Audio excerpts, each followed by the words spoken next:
Hello, everyone. Again, we're a little bit early here, so we'll give it a minute or so for people to join.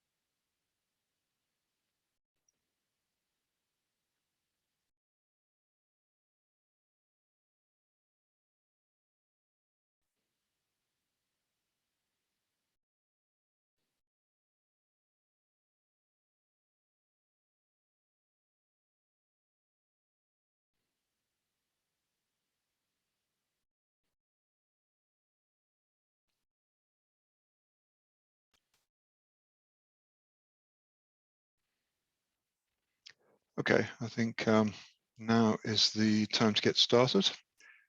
Again, welcome everyone. I want to talk during this period about essentially an extension service around the Merge Hub to support merchant payments. And again, this is based on a national deployment where we are currently deploying a hub in Rwanda and looking to support a number of use cases, but a very early use case is merchant payments. We're doing it in a very limited way to begin with, not trying to do anything that's too complex to before we really get everything working. So we're initially focused on interoperable merchant payments in a complex customer environment. So we are thinking initially any customer at any mobile wallet or any bank or whatever it may be, or even in the Rwanda environment, a Sacco, might be able to initiate a payment at a merchant, push the payment to that merchant's account, which is probably more likely at a bank as a business owner, certainly for the medium to large merchants, and the payment just works in an interoperable fashion. For now, we're limiting it to that relatively simple case, the customer initiated case. So the other versions of payments, in particular merchant payments, the merchant request to pay, and the fintech or app initiated PISP, 3PPI, they are on our roadmap, but they're further along that roadmap, and we're focusing on the relatively simple but actually really common face-to-face push payment by a customer. In our particular environment, customers are going to be using either static QR code or USSD. We were initially thinking of focusing purely on QR, but we know there's a lot of customers out there who are never going to be able to use QR, so we can support USSD as well. And we did some architectural work to make sure that what we're proposing can actually support either front end. It's interoperable across all the connected DFSPs. We're working with a local partner which has a lot of DFSPs already connected, and by interconnecting with them, a lot comes for free, as it were. So what we're doing, we're developing a customer-initiated merchant payments infrastructure. And the way we're developing this is as a modular extension around a Merge Hub. We're not trying to integrate it into the hub itself. We're not trying to integrate it into Payment Manager or any of the other elements. This is an entirely separate modular extension that can be used with the Merge Hub to deliver merchant payments. So there's a couple of underlying concepts or important points that I want to raise. First of all, we're registering merchants, or more accurately, we're getting the banks and the DFSPs to register their merchants, because there's a lot of merchants and there's no way we're going to register them all. But when we register them, or we certify that registration, we're going to be issuing them with a merchant ID. There's a variety of reasons for this, but one of them is around fraud and money laundering. And we know that, for example, the big international payment schemes, they never reveal customer merchant account details. They always use a merchant ID, and there's really good reasons from that, and I'm very happy to learn from them. We should also highlight that what we're talking about in the modular extension here is that it's independent of the front-end technology. So we will be deploying it with front ends to support USSD, and actually we're going to limit it to begin with to static QR codes. We have architected it so that we can add dynamic QR codes later, but initially static QR only. So some important principles here. We know that merchant payments aren't straightforward. As a bit of background, I've been working in some form of merchant payments for more years than I care to remember. So we took the decision to start with the simple use case, relatively simple use case of a push payment. And we're going to build from there into the more complex use cases. Start simple, grow from there. So we're building on the Mojaloop P2B, person to business, instant payments. We have to, in that context, expose merchant payment details. Otherwise, how does the payment get to the merchant? But we're going to effectively anonymize them using merchant IDs. We're going to require merchant identification, because much as it may come as a shock, there's some crooked merchants out there, and we want to be able to spot the ones that are using merchant fronts for money laundering or fraud or any of the other misdemeanors that merchants get up to. And we also have to have merchant registration in order to support the basic thing of merchant ID. We have developed an approach that supports multiple customer payment initiation methods, and a customer will be able to use, in our context, either use static QR code or use USSD. USSD is one of the great disappointments of my life. It's ubiquitous, and yet at the same time, it is absolutely awful, as well as being totally insecure. But that's what the market wants, so that's what we'll deliver. Moving to one of my process flow diagrams, which are probably now becoming infamous. I can't show you the detail here. I will focus in on detail in a moment, but just to highlight, there's 4 big boxes here. So on the left-hand side, this is where we do all the merchant checks, check that the merchant is properly registered, hasn't been engaged in fraudulent activity recently, and informs the customer whether the customer that they are, whether the merchant they are dealing with is actually registered at the address they're at and is of the correct outlet name, and whether they've actually currently been suspended for one reason or another. And this is actually a partnership here, which I haven't chosen to highlight on this diagram, around the merchant registry, which I'll come to in more detail later. We have a standard customer authentication area here. Check that the customer is happy with all of the details of the transaction, get them to authenticate themselves so they're not spending someone else's money, and approve the fees, etc., and then agree to the payment. And then we have a transaction completion, as in the customer doesn't get to leave the shop until the merchant knows he's been paid. Down at the bottom, much to the chagrin of the Mojaloop Hub development team, you've got 3 boxes here, but that's all we're concerned with in this context. You've got the get parties, the quotes, the transfer, and they are represented here because we absolutely need to have that division in this. If I can just go into a little more detail on this, the merchant checks in particular. So when the customer has submitted a payment request, when they've scanned a QR code, whatever it may be, note that that detail is off the top of this diagram.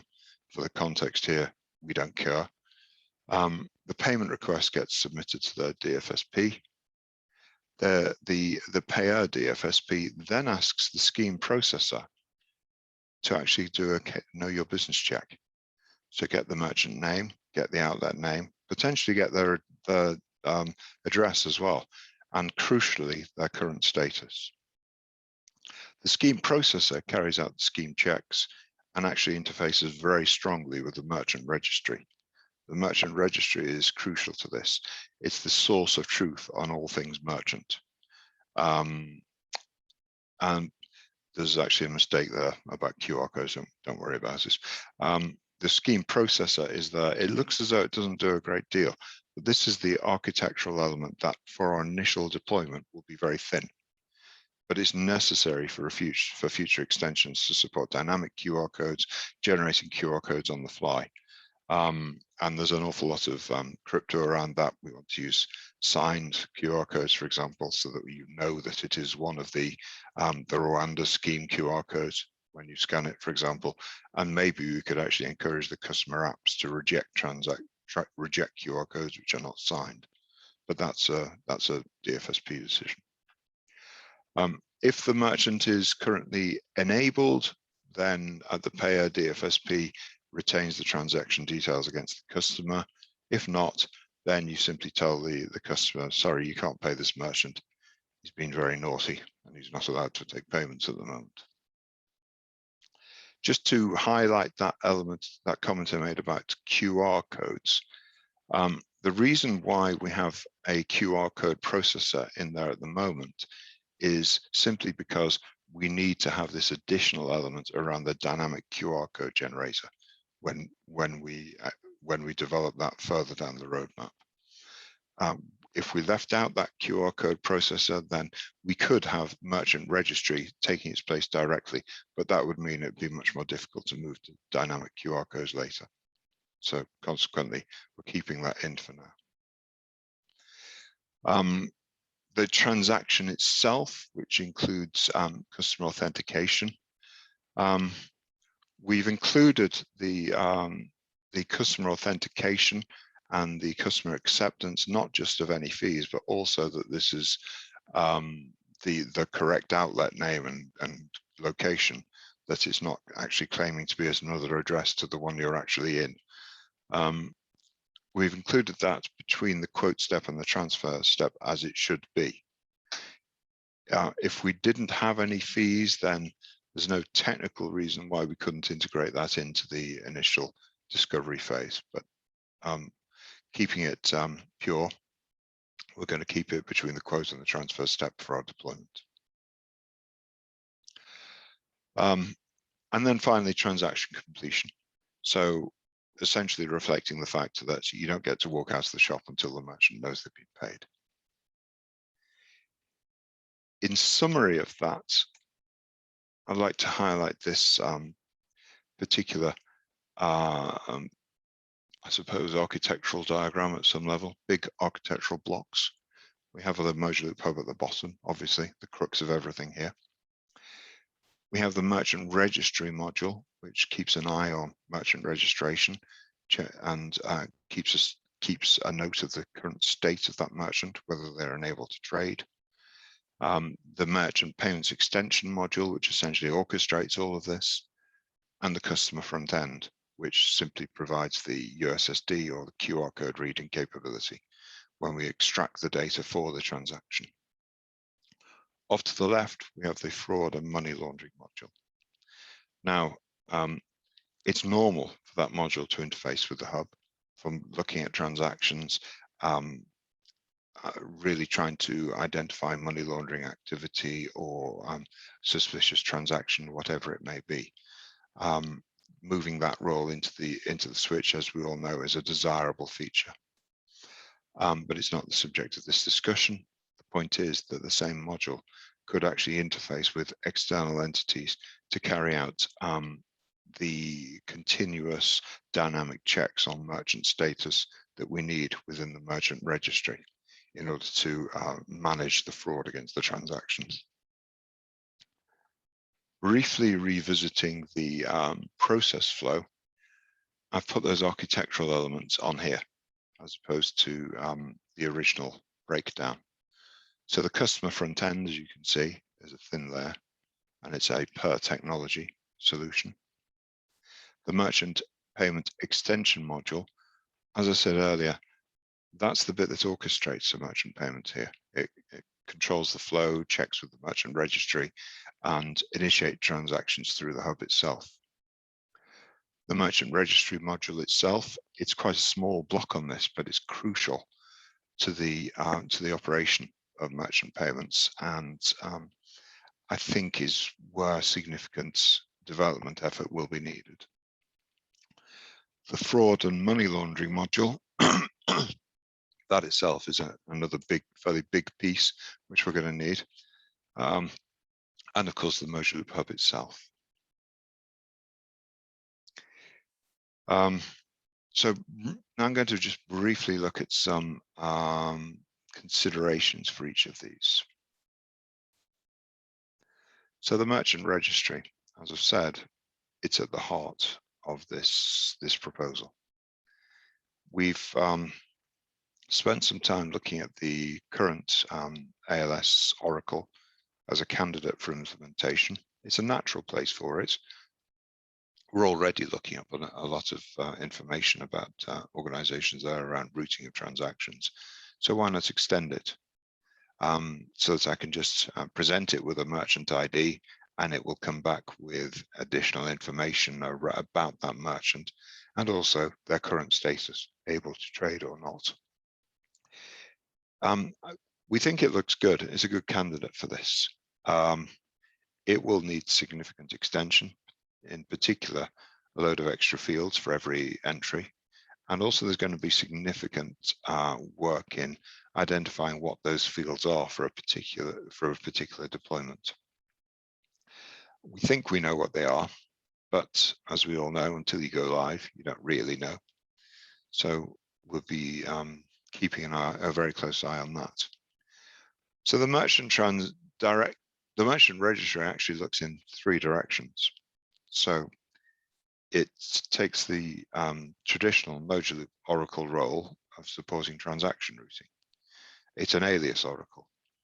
You present it with a merchant ID, it comes up with a DFSP that's currently hosting that account, and you can carry on the get parties transaction as normal.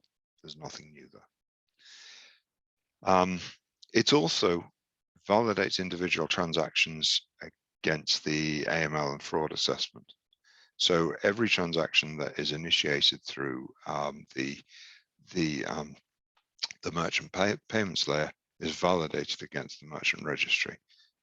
Has this merchant ID been vetted? Have you completed the KYB checks? And are they actually currently in a state to trade, to accept payments? And that status is actually determined by an external fraud, money laundering, know your business engine, which has to evaluate merchant status dynamically. That's a big ask, in fact, because that information, whilst it is notionally available in most countries, is not necessarily very accessible. I know there are experts around that, and I know that, well, personally, the people I'd be looking to in this area are probably Cybrin to help in that area with expertise around the fraud, AML, and in particular sources of data expertise there.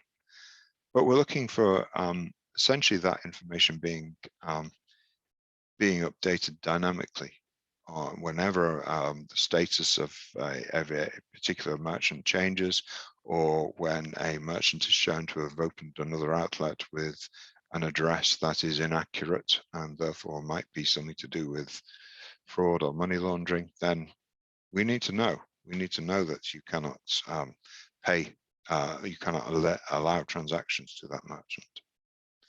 And this is a normal process. Every payment processor in the world that supports merchant payments has to do this kind of thing, and MergeLoop is no exception. Around the customer front end, we think we've come up with an architecture that means the merchant payment extension module can support multiple payment front ends. And I'm not coming at this cold. I've developed multiple QR code architectures for a number of country-based schemes. And I think we've extracted the essence of that into a generic payment module, and which allows us to add these extra layers on top. So we validated it against what was originally this. The payment extension module was actually developed with static QR in mind to begin with, and then we abstracted it in order to support USSD. So we're confident that it's will support USSD and static QR. We have design in place. We have the hooks in place to support dynamic QR. I should have explained earlier, dynamic QR, of course, includes details of the transaction itself, whereas static QR only contains details of the merchant. We can support customer initiated. None of this is about merchant request to pay or 3PPI. That's all coming later. There is a need for us when we're doing this to engage with major in-country retail payments ecosystem players. We're not coming to a green field. There's a lot of expertise out there in many of the countries we're seeking to deploy, and ignoring those players with their local knowledge, their expertise, their technology would be remarkably foolish. And so we're seeking to reach out to as many of those players as possible so that we can integrate with them as well. Note that this is all about push payments. A lot of the world's payments, certainly in Europe and North America, are actually pull payments. So you present your Visa card, and that Visa card simply tells the merchant's bank where they can pull the money from. That's all it is. Simplifying vastly, obviously. We have worked out an architecture which would allow us to support a conventional debit card. So we can push a pull payment. We know how to do that. We have people on the team that have actually implemented that in other countries, but it's non-trivial, and you can only do the standard debit transaction. You can't do any of the more complex card payment transactions, but we can support card payments in a conventional face-to-face merchant environment. The fraud module. It's an extension of the standard fraud AML transaction functionality for the Mojo Loop Hub. It's a significant extension, but it is an extension. In particular, one of the biggest changes it makes is dynamic monitoring of merchant status. We need to be constantly doing the KYB process, continuously reevaluating against the status of all the merchants who are trading. That means interface to registration databases. We need some form of UBO, ultimate beneficial ownership monitoring. So where people are using a frontman to actually register a business, we need to be able to trace that kind of thing. We need to monitor the merchants who open multiple premises with fictitious locations, multiple companies at one retail location, all of those variations. And we need the fraud AML module to be dynamically updating the merchant registry with all of that information about the merchants who are connected.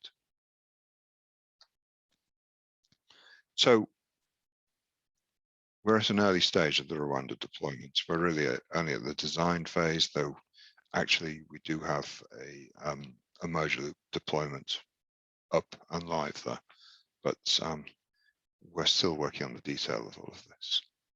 We need some assistance, some kind of reaching out to the community here. There's a clear need for assistance. We need the fraud money laundering module. It's a standalone piece. It's vital to any large scale rollout. I've worked on a similar deployment in a Middle Eastern country where there was a team of 20 doing this function. And it was extremely laborious, and If they hadn't done that, the amount of fraud that they were seeing would have just flown out of control. We need probably some support in the building of the merchant payment extension module itself. In particular, I'm thinking extending it to support other payment methods, cards in particular, building relationships with the big players. I mean, the list of people who are doing good work in this space across Africa is immense, and these people are people that we want on our side. We don't want them fighting against us. We want to work with them. We need contributions to the build of the customer front-end modules, particularly around static and in particular dynamic QR, an agreement on the crypto standards around that. I mean, I have my views on what the crypto should be. I know other people in this community have views as well. And we want some support in the build of the merchant registry and its interfaces to other modules. In this direction, we are the foundation itself, sorry, the Modular Foundation, not me. They're currently engaging with DFS Labs, who are well known to a lot of the people on this call today, with a view to establishing something like a hackathon. With it's still early days, but they're looking at topics such as building a candidate merchant registry, building front ends, working with established payment operators, all of these things. At the moment, it's open. Whatever, if people are free to suggest, and if it makes sense, yes, why not? I'd like to close this initial part of this session with some lessons that I can draw from other deployments of merchant payment systems. First of all, we're separating Rails from services. That's the 4-word slogan.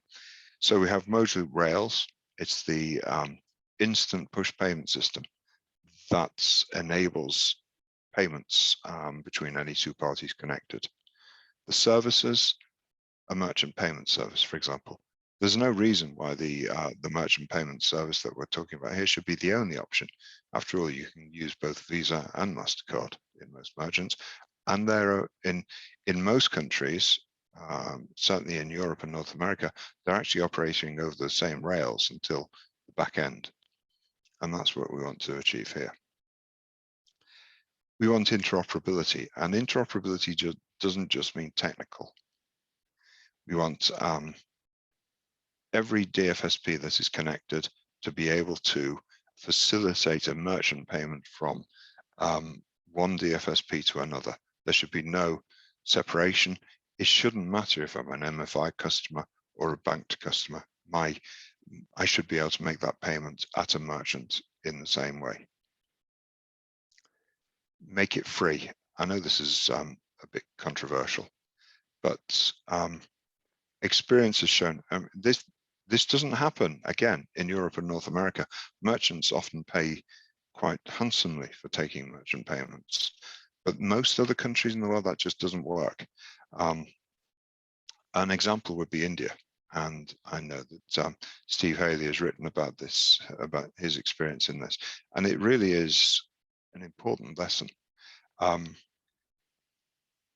If you enforce a merchant service charge or whatever you choose to call it, then in many cases, the merchant will simply pass that on to the customer.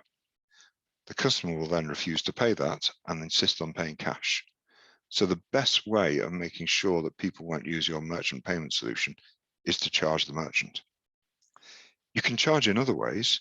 You can provide them with accounting services or a range of other value-added services which enable them to run their businesses, such as connections to down the supply chain, all that kind of thing. But individual transactions, if you're thinking of charging anyone, forget it. It's not going to happen. And finally, make sure customers can actually use it. If you're going to deploy a payment service which is only available to customers with smartphones, then in most countries, you're already locking yourself down into a niche market. accept anything that you can use reliably and securely. Even your SSD, which, as I pointed out, is anything but secure. But you cannot choose for customers how they access the service. Allow them to choose from a range which everybody can access. They may not be able to use the one they particularly would choose to access, but if they can access it anyway through another method which is available to them, then job done. As I said, we are at a very early stage of this deployment. We've just reached the stage of high-level architectural designs. So I would definitely welcome any comment and input to this.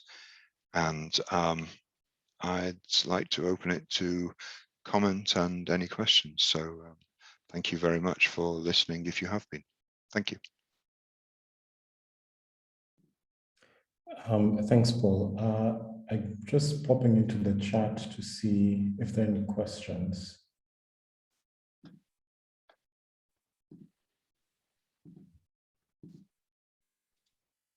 So one of the questions you were asked, Paul, was from Douglas. Doesn't make it free conflict with working with established retail players, i.e. other mouths to feed? Potentially, but we all are trying to head in the same direction. We're all trying to drive down on cash ultimately to drive the transactions through the switch. So there are other ways of making money. Like I said, established players might choose to impose a merchant service charge, but our experience with certainly the bottom 50% of the market is that just drives everyone back to cash. And remember, cash is the ultimate interoperable service. There was an amazing story, I think, that's brought through in very unfortunate circumstances, but Safaricom changed their pricing structure because the government asked them to as part of COVID response.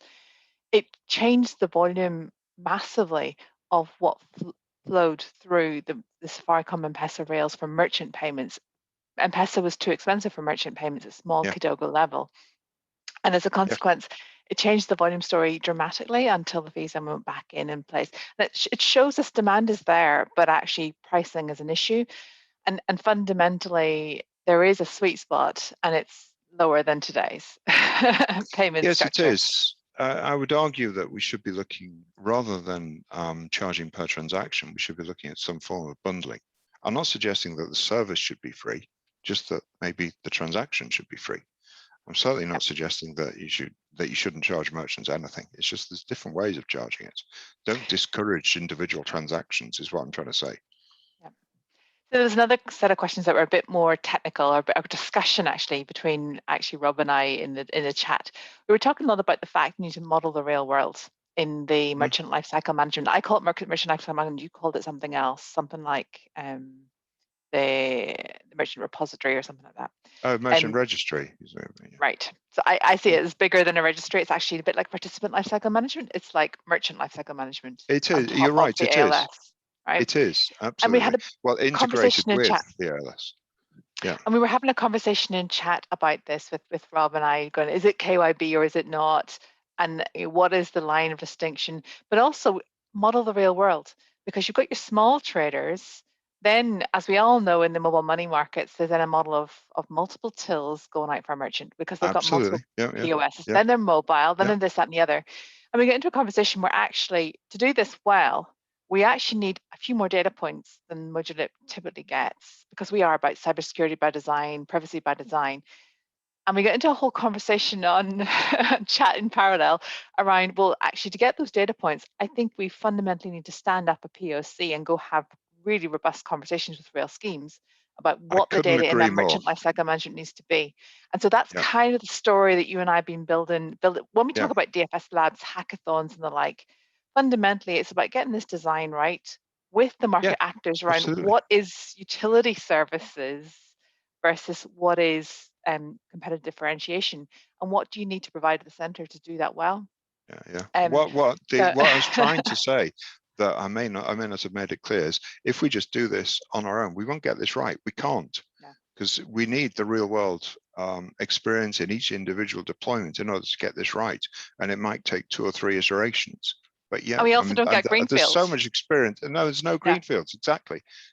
We are not moving to deploy in a range of countries where only cash is the competitor. It's not true.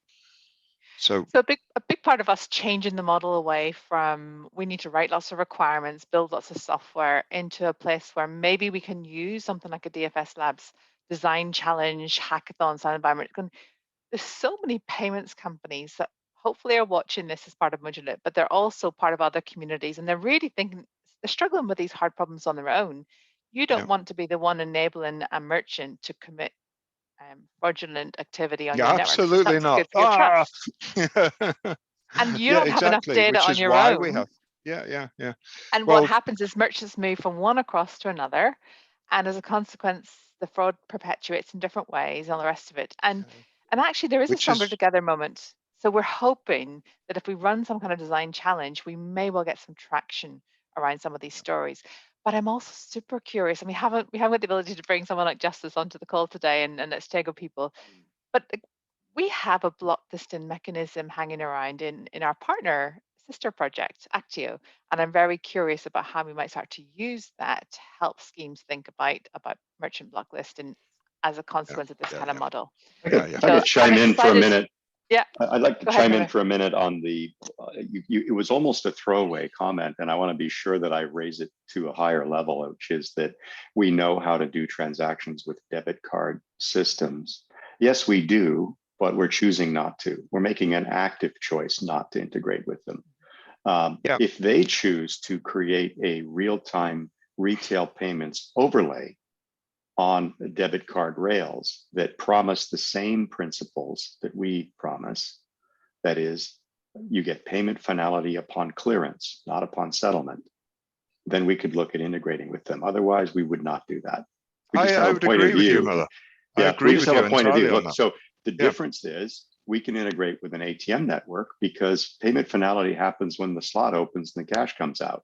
And it's not up to the customer who took the cash out to give it back if something went wrong.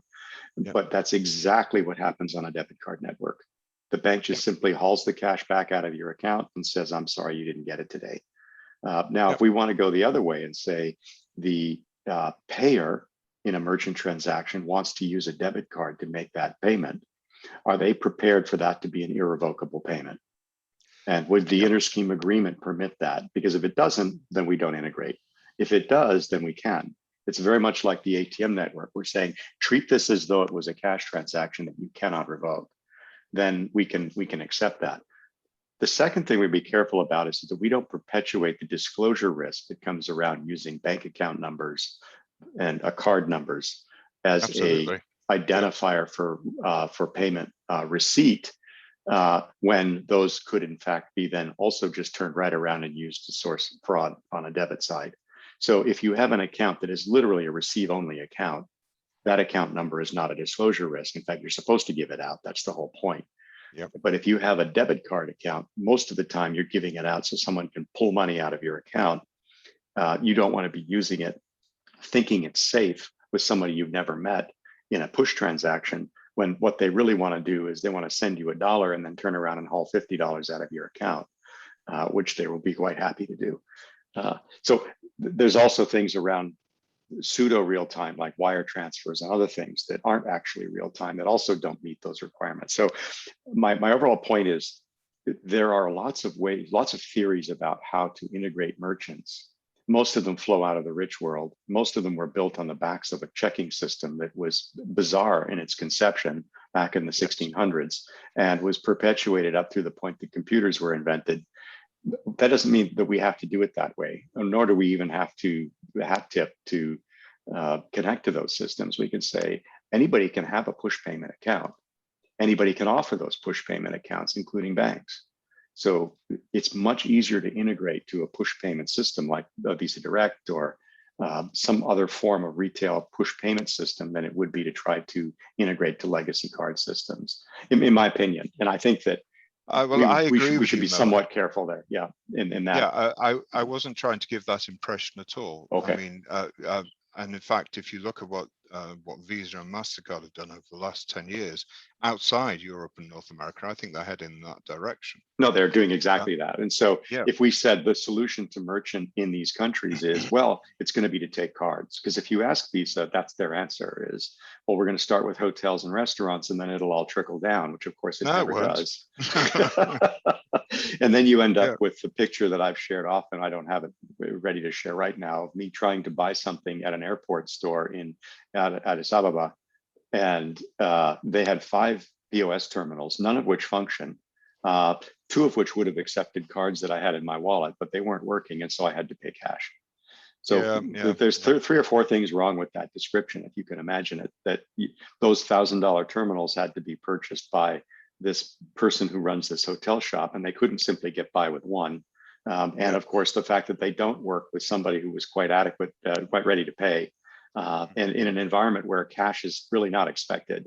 When if you're a foreigner, you're probably not carrying a lot of local cash, so they're not going to get the premium they would be after in that market, and they need cards because that's the way people pay. Anyway, it's fascinating to think about these cross-network integrations, but I think we should stick to our guns and our principles and say only if they,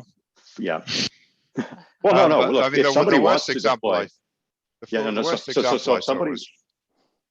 So I don't think it's on the roadmap, Miller. I mean, it's certainly not my roadmap to do that. I just want to be careful that when we talk about merchant integration, that it will always come up. Someone will say, how do I take card payments? We say, don't ask us. They don't run on our rails. You don't want to. Correct answer. Yeah. So actually, with that in mind, I think it is worth setting the scene for what we believe our scope is. And I've got some slides I want to share actually as that, just to make it clear to everyone that we are not doing that scope. I will slip back into the weeds here. Thank you. So fundamentally, we as a community are real-time push payment rails. But what we've been looking at in the industry is that push payment rails are being used for merchant payments. And often when there's a smartphone economy, they're being used with QR payments on top. So when you look at the data in China, we have something like 15 million small business merchants accepting QR code payments in China. Now, that's not over interoperable push payment rails, over Alipay rails, in fact. In India, it's going over Paytm, Google, all the rest of it over UPI. And there's lots of examples of really good push payment QR code based smartphone centric schemes. Now, we believe it's multi-channel. We believe that QR is a channel, but also USSD is a channel. And that's really important to us in inclusive rails. But what we've also seen happening over in the West is 2 markets with these merchant push payment style rails interoperating with each other. That network of networks story is super important for us to hang on to as Modulip, because once you can move across borders and still pay merchants, it changes the story around what the role of cash is. And but we know, I should emphasize, we know how to do that. We can do that within the Modulip environment. I'm getting there. So I just wanted to show you that. But so look, we have functionality inside Modulip that supports merchant payments. We have the concept of Pay Me, which I really want to demo on, the concept of actually showing this to the real world, what our system does from a parallel to the P2P. We talk a lot about merchant request to pay, as does the rest of the world. I would love a demo of this to show in our sandbox. And we now have also got 3PPI as an initiation moment for merchant style payments. But there's more we can do. And that's where this story today is about. We do plenty, but there is more that we can do. So the kind of story I have is this. We have a foundational need with everyone, no matter where their money is to spend at a small trader. No matter where their money lands, they want to spend when they're at that small trader face to face. In the developed world, yes, we have all this card world, but actually open banking and real-time payments is really changing the game. But in our emerging market reality, what we have is silos or super apps. We have multiple QR code schemes. We have everybody working on their own, and we don't have ubiquitous acceptance. And we see as a wall of QR codes behind some of the merchants out there. Then we have a foundational need for this inclusive tiered merchant concept. I'm calling it KYB, but what I mean here is about merchants are people, and they have a trajectory of growing their business from being a one-man band through to having multiple employees, through to maybe a small business. And Maybe someday they're a corporate, who knows? But there's a trajectory of where someone goes, and we need to serve everyone in that ecosystem. Can I just highlight Yeah. the tiered merchant piece about that? That's really important. So that we're not having the same checks for the small market trader. They can be here tier 0, and it's simply a matter of transaction values and limits, etc. Right. They're not submitted to the same controls as some of the larger merchants. And this is going to require a lot of energy from schemes to take on board this concept, take it to their regulators, make sure that it's possible. But I think there's a moment of us actually showing that it's possible. But we know international regulation allows it. It's right. just reticence. But let's talk about that in the open, and we might actually get somewhere with it, right? So in the Western world, there's plenty of processes, scheme rules, analytics, AI fraud platforms, all kinds of things happening, right? But in the emerging markets, people don't have the right paperwork for formal systems. There's multiple silos, there's multiple merchant IDs, there's different processes, there's no interop, and there's clear fraud and consumer protection risk when merchants leave one scheme or one siloed system and join another and being blacklisted. Yeah. And then, third problem, you want to travel cross-border or internationally, but cross-border, the picture looks international, but just you want to move. Maybe not so much today, but it will come back. And you want to still use your money on the bank and the grind. The way that I do that when I travel is I use my MasterCard. Now, that's not possible. I can't go to a small trader in the middle of Masai Mara and use my MasterCard. I don't have an M-Pesa account. But how do I use my money if I go to cash? And so fundamentally, people rely on cash because cards can't be guaranteed to be accepted. And cash is interoperable. It's that moment of trust, right? Yeah. So fundamentally, what we have is the vision of our merchant story on top of real-time push payments and modular power is a single interoperable QR code scheme, merchant ID scheme for schemes, where existing merchant acquirers can collaborate too, and USSD is still viable. We want a merchant shared services pay me style story, the way we have for customers on pay me. You heard from Paul last time. And we want the scheme participants to be thinking about AML, FRMS monitoring services focused on merchant use cases. And I want to get that exemplar demo up running as soon as possible with one of our 3 hub operators if we possibly can. That's my goal for the year. And then what we really want is networks of networks. We want a single interoperable merchant standard, QR standard on top of push payment rails with international settlement as a concept. And that's where I think some of our 3 PPI thinking and our wholesale CBDC initiatives and things will really start to come in their own in the future. But fundamentally, we have to get the hub and spoke going first. So I just wanted to show you that high level view of why we're talking the way we're talking and how this is a modular powers thing rather than one scheme spotting gaps in our story. I think the gaps are opportunities in this case. And I think we have some of the building blocks in the community already around.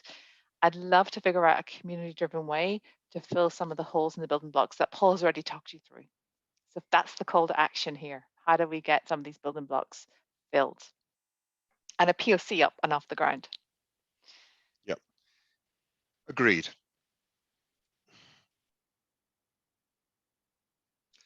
I think we're almost out of time. Leslie Ann and I are essentially heading in the same direction on this, so I'm quite happy with We're a team.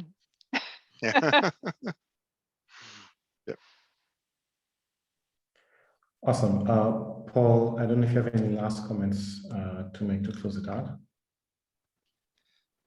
No, just I think that getting a solution such as this, the merchant payments, the merchant registry, the layers which work around the modular hub is actually key to the scale of future deployments. Because if you think of the number of transactions that are performed, I talked about bulk payments earlier. What's that, 1 per person per month if you're lucky?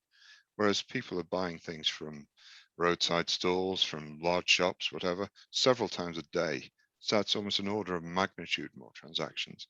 Cracking merchant payments is what I think is key to actually achieving scale. But also, it shouldn't just be viewed in isolation, because we should be looking at the ecosystem of use cases that and a person living in a rural area, how do they live their lives? And we should be making sure that we actually support those through a modular deployment. Excellent. Thank you for that. We have 2 minutes to the end of the session. This is our final session, presentation session of the day. We have the daily open discussion rooms. The rooms will be open at exactly, I think that's what time is that? 7 p.m. No, that's my time. 4 p.m. UTC. So just as a heads up, I want to guide you on what you need to do.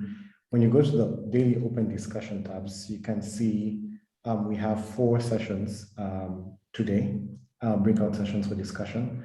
We'll close for today. If you want to add for tomorrow and Thursday, please feel free to go on there and add your topics in there. That would be great. In the next session, if you go back to the Moodle calendar and find the open discussion session, you will join the meeting, which will be a Zoom discussion, and you will find links to various breakouts. Feel free to join them. The room will be open from 4 p.m. UTC to 4:30 p.m. UTC. Those of you guys who put up the topics for discussion, you moderate and lead the conversation.